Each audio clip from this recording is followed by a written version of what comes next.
So my name's Hatzis and I'm one of the coaches with Try Training Harder. I got into the sport about 10 years or so, I guess, now. I was sort of doing a lot of running and enjoying it and thinking about the next challenge, and a friend of mine said, "Oh, do you fancy doing an Ironman?" I was like, yeah, sure, what is it? And probably the wrong way around, but if I'd organised things a little bit better, then maybe I wouldn't have found myself where I am now, which is definitely a good thing. I did make that mistake of not finding out what an Ironman was before diving into the sport head first. I found myself then coaching through the university clubs and then also other local clubs as well, and really enjoyed the challenge of working with athletes and trying to make athletes perform rather than just the individuals. So found myself having done a bit of dinghy instructing, a bit of golf tuition as well, going into triathlon coaching at the same time, and for me, absolutely loved it. And here I am now doing it full time and still loving it, which is great.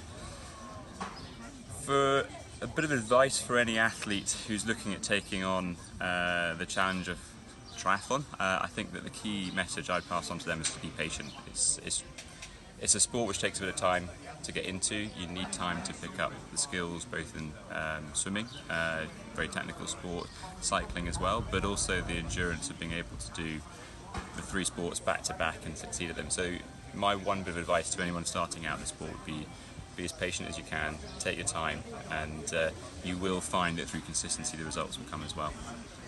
One of my favourite quotes, which I do enjoy using a lot, is when the pupil is ready, the teacher will appear.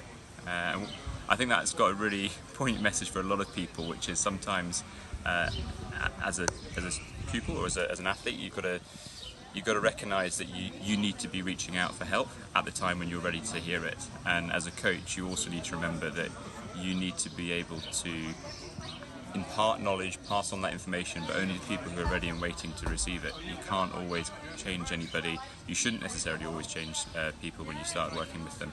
And I think it's really important to be able to recognise it's when the athlete's ready that's when things will start changing for the better as well, the kind of coach-athlete relationship.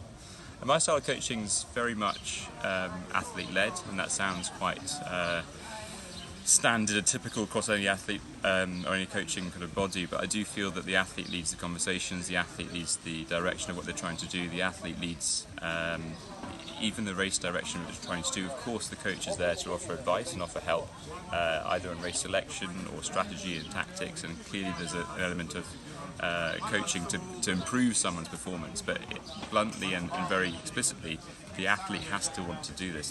The athlete, when the pupil's ready, the teacher will appear. The athlete has to be the motivating factor for that one. So for me, I love using data to help drive conversations, and I like working with athletes who've got that kind of performance mentality of wanting to try and improve themselves, no matter what ability that might be, from doing your first sprint distance triathlon to trying to qualify for a world championship or even win a world championship.